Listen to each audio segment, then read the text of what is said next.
paz do Senhor Jesus esteja com você, minha irmã, esteja com você, meu irmão. Estamos no tempo da Quaresma. Esse tempo privilegiado, oportuno, que nos prepara para a grande celebração da Páscoa. E é significativo que a oração principal, primeira até, da liturgia, no primeiro domingo da Quaresma, dá o tom, dá o compasso para todo esse programa quaresmal. Na primeira oração oficial da liturgia da Igreja da Quaresma, no primeiro domingo, nós pedimos como igreja para que Deus nos conceda o profundo conhecimento de nosso Senhor Jesus Cristo. Pedimos que nós progridamos no conhecimento de Jesus Cristo. Pode-se imaginar que isso significa aprofundar apenas o estudo sobre Jesus. Quem sabe ler mais livros a respeito de Jesus. Não se exclua este progresso. Mas, na verdade, quando se fala em conhecimento de Jesus Cristo, deve-se entender uma leitura além da leitura. Aquela leitura que faz com que a gente tente descobrir aquilo que está escondido, aquilo que não aparece tanto na pessoa, ou melhor, que aparece apenas e tão somente quando a gente analisa, medita, aprofunda este conhecimento. E aí a gente enxerga e percebe que Jesus, na sua figura humana, passa por todas as experiências humanas que nós passamos. Inclusive, passa por provações. E aí a gente começa a entender a sabedoria dos evangelistas e o seu propósito de fazer da narrativa de Jesus não apenas uma reportagem, não apenas um registro de fatos, mas, na verdade, um convite para a gente entender, para a gente aprender com a vida de Jesus. E um desses capítulos, mais um, na verdade, desses capítulos, é aquele que nos reporta as chamadas tentações de Jesus no deserto. Um fato peculiar que não pode passar batido é que, especialmente na narrativa do evangelista Lucas, a gente percebe um acento sobre a ação do Espírito Santo. O mesmo Espírito Santo que se fez presente no batismo de Jesus, confirmando a declaração do Pai tratar-se do Filho de Deus, o mesmo Espírito conduz Jesus até o deserto com o objetivo de ser tentado pelo demônio. É o Espírito Santo que faz com que aconteça este confronto. E por que acontecer este confronto? Justamente Jesus representando a todos nós, seres humanos, passando inclusive pelos perigos mais sérios, mais graves, capazes de desviar o ser humano do verdadeiro caminho da salvação. E aí nós reparamos nas três tentações. Parece que nós não devemos entender essas 3 tentações como se fossem assim, 1, 2, 3. Mas nós devemos enxergar nestas tentações, nessas provações, nestas provas, aquilo que de mais perigoso, de mais sutil existe na vida nossa de seres humanos, capaz de nos desviar do caminho. Então diz Lucas que ali no deserto, Jesus passa 40 dias em jejum e em oração. E evidentemente, passando esses 40 dias em jejum e em oração, Jesus sente fome. Aparece então a figura do diabo. Aparentemente, Jesus está fragilizado. Jejuou durante 40 dias, está com fome. Então, Jesus está especialmente vulnerável. E aí, o diabo lhe provoca. Você é filho de Deus. Você tem o poder de Deus. Por que não transforma pedras em pães? É tão fácil para você se alimentar. Nós devemos prestar, neste primeiro confronto, atenção na resposta de Jesus. O que Jesus responde diante desta provocação? Não só de pão vive o homem, mas de toda palavra que sai da boca de Deus. Saciar a fome é importante, mas não é o tudo. O ser humano não tem necessidade só de pão, porque o ser humano não é somente corpo. O ser humano é também alma. Então, assim como necessita de pão, com a mesma urgência, necessita também da palavra de Deus. O primeiro grande equívoco no qual o ser humano pode cair. Pensar somente nas suas necessidades materiais, providenciar somente as suas necessidades materiais, esquecendo ou relegando a um plano inferior, secundário, acidental, as necessidades espirituais. Primeiro grande equívoco. E eu vejo aqui ainda uma outra mensagem subalterna, educativa.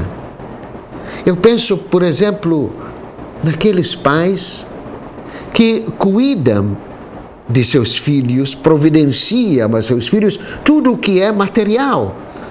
E eles se preocupam com alimentos, se preocupam com roupa, se preocupam com escola. Tudo isso é corretíssimo. Mas muitas vezes esquecem do lado espiritual. Na experiência da gente, por exemplo, com crianças de catequese, não são poucas as crianças que chegam às paróquias bem vestidas, bem arrumadas. A gente sabe, percebe que as mães os prepararam para ir ao catecismo. Mas quando se pergunta a eles quais foram as orações que aprenderam em casa, a resposta é negativa. Nada aprenderam de religião em casa. Os pais cuidaram de dar pão, mas não deram a palavra de Deus. Não tiveram o mesmo capricho, o mesmo empenho de educá-los na fé. E aí, o diabo passa para uma segunda tentação, ou seja, um segundo perigo que pode afetar o nosso bem-estar como pessoas, nos desviar do caminho de Deus. Nos diz Lucas que o diabo leva Jesus a um lugar muito alto e mostra-lhe todas as riquezas da terra, tudo aquilo que de material existe e pode garantir a felicidade do ser humano. E o diabo diz a Jesus: isso tudo será seu, eu tenho o poder de dá-lo a você se você me adorar. Não é muito difícil de perceber o grande e sério apelo que esta tentação exerce sobre a alma humana. Quanta gente ambiciona o poder, quanta ganância existe, imaginando que no acúmulo do poder, no acúmulo de bens materiais, existe a resposta para todos os problemas humanos.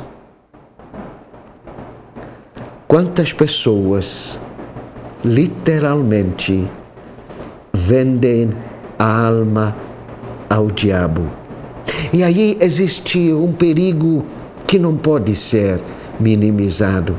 Tem gente sim que acha que dá para acumular bens, dá para acumular poder, sem se envolver com a corrupção que isto implica e envolve. Grave e ledo engano. Quem faz do poder, do acúmulo de bens materiais, de riquezas, o projeto principal da sua vida, de fato, acaba fechando o coração e acaba entrando num círculo vicioso do qual é quase impossível sair dele. E a resposta de Jesus é igualmente pontual, precisa, programática. Só se deve adorar e servir somente a Deus. Se a gente quer se livrar desta ganância, se a gente quer se livrar deste apelo fortíssimo, e está ficando cada vez mais forte, numa sociedade que privilegia muito a aparência, que privilegia muito o ter mais do que o ser, que faz com que a gente seja ainda mais consumista, muitas vezes sem necessidade, apenas por aparecer. A resposta de Jesus, repito, é pontual e programática. Só se deve obedecer e servir somente a Deus. Não há meio de conciliar o servir ao dinheiro e o servir a Deus. Não há meio de conciliar ganância por bens materiais como o serviço de Deus. Emerge então um terceiro perigo a destruir a alma humana e colocá-la em grave perigo de desvio. E o terceiro perigo, veja só, é usar a religião com e para fins pessoais, interesseiros. O que o diabo faz? Leva Jesus à igreja, olha só, leva Jesus ao ponto mais alto do templo e provoca, joga-se para baixo. Ali no templo tem muita gente orando. Se você saltar daqui e acreditar na palavra de Deus que diz que Deus manda seus anjos lhe proteger para você sequer passar por um arranhão, todas as pessoas vão passar a acreditar em você. Todas as pessoas vão perceber que você é realmente o mensageiro de Deus. Ainda hoje tem gente que vê e manipula a religião neste sentido. Quer fazer da religião uma operação sensacionalista. Quer fazer da religião um ponto de exibição pessoal para mostrar que está agindo em nome de Deus. A resposta de Jesus para o diabo neste sentido é exatamente o contrário. Não se deve colocar Deus à prova. Não precisa deste tipo de show, de exibição, de sensacionalismo para mostrar que se conta com a proteção de Deus. Basta viver tranquilamente a sua vida, fazer da religião aquilo que ela, por aquilo que ela é realmente feita, ou seja, fazer da religião um ato de louvar e bendizer a Deus, sem querer aparecer em demasia, sem querer chamar a atenção sobre si, sem fazer exibicionismos. Nessas três tentações, amigos, porque Jesus passa, são nos sinais para nós entendermos que se a gente não se mantiver vigilante, nós podemos ser iludidos por estes caminhos e nos deixar desviar, permitir que nós nos desviemos do caminho de Deus. E aí a gente percebe a sabedoria daquela primeira oração do tempo da Quaresma. Queremos sim conhecer Jesus, crescer no conhecimento de Jesus. Porque ao crescer no conhecimento de Jesus, aprendemos com Ele e como Ele, a nos desviar das tentações, a superar as tentações, a não permitir que nós sejamos enganados e iludidos. Faz muito sentido e se torna muito urgente aquela prece que Jesus fez incluir na oração do Pai Nosso. Não nos deixeis cair em tentação. Estejamos atentos, aprendamos com Jesus a não nos deixarmos iludir. A paz do Senhor Jesus permanece com você e com todos aí em sua casa.